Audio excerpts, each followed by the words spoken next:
আসসালামু আলাইকুম, কেমন আছেন সবাই? আশা করি ভালো আছেন। আমি তো ভালো আছি, আমার ফ্যামিলি সবাই ভালো আছে আলহামদুলিল্লাহ। তো নতুন আরেকটি ভিডিও নিয়ে চলে আসলাম। স্যাটারডে ভিডিওটা আপনাদের সঙ্গে শেয়ার করছি। স্যাটারডেতে প্রচুর পরিমাণ বৃষ্টি ছিল, যদিও বৃষ্টিটা 2-3 দিন ধরেই ছিল। তো স্যাটারডেতে এই জানালাটা খুলেই দেখি প্রচুর বৃষ্টি আর বাতাস, তাই আপনাদের সঙ্গে একটু ভিডিও শেয়ার করলাম। তো এখানে দুপুর থেকেই ভিডিওটা শুরু করলাম। রান্নাবান্নাও মোটামুটি আমার অনেকটাই হয়ে গিয়েছে, যেমন রসুন ভর্তাটা করে ফেলেছি। মাংসর এখানে সব কিছু একবারে মেখে ঝেঁকে বসিয়ে দিব। আর খিচুড়িটাও মোটামুটি আমার অনেকটাই হয়ে গিয়েছে। তো এখন রসুন ভর্তাও হয়ে গেছে। এই রসুন ভর্তাটা আমার অনেক বেশি ফেভারিট একটা খাবার খিচুড়ির সাথে। তো রসুন ভর্তাটা কিন্তু কাঁচা রসুনের ভর্তা।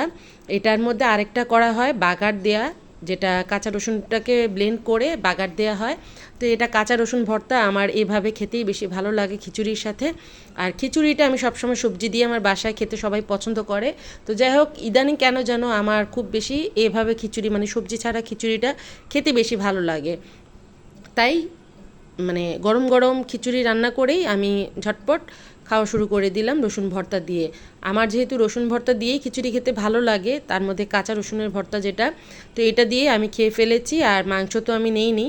তো যাই হোক, পরে সবাই খাবে তখন হয়তো আবার খাবো। আমার গরম গরম খেতে ইচ্ছে করছিল, আর বাইরে যেহেতু বৃষ্টি পড়ছিল, তাই আমি নিজে আগেই খেয়ে নিলাম একটু। আর এখানে আমি শাড়ি পরেছি। তো বৃষ্টির দিনে কিন্তু শাড়ি পরতেও ভালো লাগে, গরমের দিনে তো শাড়ি টাড়ি তেমন একটা মানে পরাই হয় না। তো বৃষ্টি যেহেতু পড়ছিল, শাড়িটা পরেছি। যেহেতু শাড়িটা আমার মার, মা তো নেই, তো মার মাঝে মাঝে মনে হয় যে মার শাড়িটা পরলে মাকে আমি জড়িয়ে আছি। তো তারপর সন্ধ্যার দিকে দেখা যায় হঠাৎ করে আমার বিআইন ফোন দিয়েছে, যে ওই যে বলেছিলাম বিয়ের দাওয়াত খাচ্ছি। তো বিআইন ফোন দিয়ে বলছিল মেয়েকে আনতে যেতে হবে, মানে রিসেপশনের একটা প্রোগ্রাম ছিল। তো বিয়ে তো সেদিন গিয়েছি, আপনাদের সঙ্গে ভিডিও শেয়ার করেছি। তো রিসেপশনের জন্য সন্ধ্যায় মাগরিবের আজানের 1-1.5 ঘন্টা আগে আমার বিআইন ফোন দিয়ে বলল রেডি হয়ে, তাড়াতাড়ি রেডি হয়ে যান, মেয়েকে আনতে যেতে হবে। তারপর রেডি হয়ে পড়লাম। আমার ছোটো ভাইয়ের বউও ফোন দিয়ে বলল আপু তাড়াতাড়ি রেডি হয়ে যান। তো ঝটপট রেডি হয়েছি। তেমন আহামরি মানে সময় খুবই শর্ট ছিল, তারপরও করে ফেলেছি। রেডি হয়ে নিলাম। আমরা হাজব্যান্ড ওয়াইফ দুজনেই গিয়েছি, আমার মেয়েরা যায়নি। তো এই তো চলে গেলাম। আব্বা, আমার বড় ভাইয়ের মেয়ে মানে ভাতিজি, আর আমার আব্বা আলাদা এসেছে, আমি আলাদা এসেছি। আর ভাইয়ের বউরা ওদের বাসার সবার সাথেই এসেছে। তো প্রোগ্রামটা ছিল লালবাগের একটা পার্টি সেন্টারে।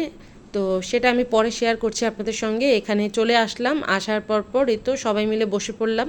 কিছুক্ষণ মানে যাওয়ার কিছুক্ষণ পরই বসে পড়লাম। বসে এই তো খাবার দাবার শুরু হয়ে গেল। তো এখানে খাবারটা ভালোই ছিল, যদিও আমি তো এই তো টিকি আর রোস্ট দিয়ে আমার খাওয়া হয়ে গিয়েছে। আর লাস্টে একটু জর্দা নিয়েছিলাম। আর খাসির রেজালা ছিল, সেটা আমার নেওয়া হয়নি। আমার এমনিও খাসির রেজালা বা গরুর রেজালা বা চিকেন রেজালাও যদি হয়, আমার তেমন কিছু প্রয়োজন হয় না। আমার অল্প একটু কিছু নিলেই দেখা যায় আমার হয়ে যায়। তো চিকেন আর ওই যে চিকেন রোস্ট যেটা, সেটা আর টিকিয়াটা খুবই ইয়ামি ছিল। এগুলো দিয়েই আমার খাওয়া হয়ে গেছে আলহামদুলিল্লাহ। তারপর খাওয়ার পরে একটু তো ফটোশ্যুট নিচ্ছিলাম আর কি, যে কে কী করছে, কে কীভাবে আছে। তো দেখলাম যে তো সবাই সবার মতো করে আর কি ফটোশ্যুট করছে, কেউ খাওয়া দাওয়া করছে, কেউ গল্প করছে। তো এটার একটু শ্যুট নিয়ে নিলাম। আর এখানে এই তো ব্রাইডকে নিয়ে আমার ভাইয়ের বউরাও ওখানে টেবিলে বসে পড়েছে। মোটামুটি 11টা বেজে গিয়েছে। তো রাত হয়ে যাচ্ছে, আর বৃষ্টিও প্রচুর ছিল বাহিরে। তো আমরা খাওয়া দাওয়া শেষ করে 11:30টার দিকে আমরা রওনা দিয়েছি বাসার উদ্দেশ্যে। যদিও বাইরে প্রচুর বৃষ্টি ছিল, বৃষ্টিতে মানে কাপড় চোপড় সব কিছুর একদম যাতা অবস্থা। তো এই হচ্ছে সেন্টার, লালবাগ পার্টি সেন্টার। এটা হচ্ছে নিচতলা, নিচতলাটা হচ্ছে চাইনিজ চাইনিজ রেস্টুরেন্ট। আর ওই তো সিঁড়ি দেখা যাচ্ছে, সিঁড়ি দিয়ে আমাদের দোতলায় প্রোগ্রামটা ছিল, মানে পার্টি হচ্ছিল দোতলায়। আর নিচে ছিল চাইনিজ রেস্টুরেন্ট, খুবই সুন্দর ছিল প্লেসটা, আমার কাছে ভালোই লেগেছে। এখানে বাচ্চাদের বসার একটা খেলার জায়গা ছিল, ওরা যেন প্লে করতে পারে, ওদের জন্য ছোটোখাটো একটা ছোট বাচ্চাদের জন্য এই ইয়েটা করা হয়েছে, খেলার জায়গাটা করেছে। আর এখানেই তো চাইনিজ, যেহেতু রাত হয়ে গেছে তাই একটু খালি খালি। আর আমরা তো দোতলায় প্রোগ্রাম হয়েছে আমাদের, তো এই তো সিঁড়ি দিয়ে নেমে আমরা এখানে ওয়েট করছিলাম আমাদের যেহেতু বাইরে প্রচুর বৃষ্টি, তাই এখানে একটু বসে একটু ওয়েট করছিলাম, একটু বৃষ্টি কমলেই বের হব। তো ভালোই লাগছিল, একে একে যে অনেকেই চলে আসছে, রাত হয়ে যাচ্ছে, চলে যাবে অনেকেই। তো পার্টি সেন্টারটা খুবই সুন্দর ছিল, তাই আপনাদের সঙ্গে একটু শেয়ার করছি। চাইলে এখানে অনেকেই প্রোগ্রাম করতে পারেন। দোতলা পার্টি সেন্টার, নিচে চাইনিজ রেস্টুরেন্ট, দেখতেও ভালো লাগছিল। আর এই তো আমাদের ব্রাইড চলে এসেছে, ব্রাইড আর গ্রুম। তো মেয়েটাকে তো মাশাআল্লাহ বিয়েতেও ভাল লাগছিল, আর রিসেপশনে তো আরও বেশি কিউট লাগছিল, পুরোই ডল ডল লাগছিল। তো এখানে আমার আরেক বিয়াইন সহ আমার ছোটো ভাইয়ের বউ আর আমি একটু পিকনিক ছিলাম। আর এখানে আমার আব্বা বিয়ের সাথে বসে গল্প করছিল, আর এখানে আমি আমার হাজব্যান্ডের সাথে বসে একটু পিকনিক ছিলাম আর কি। তো যা হয় আর কি, রেস্টুরেন্ট মানে কোনো প্রোগ্রাম থাকলে সবাই একত্র হওয়া, মজা করা, এনজয় করা, এইভাবেই আর কি চলছিল।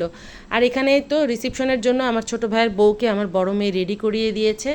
আর আমার মেকআপটা সিম্পল রাখার চেষ্টা করেছি, যদিও আমি সিম্পল থাকতেই পছন্দ করি।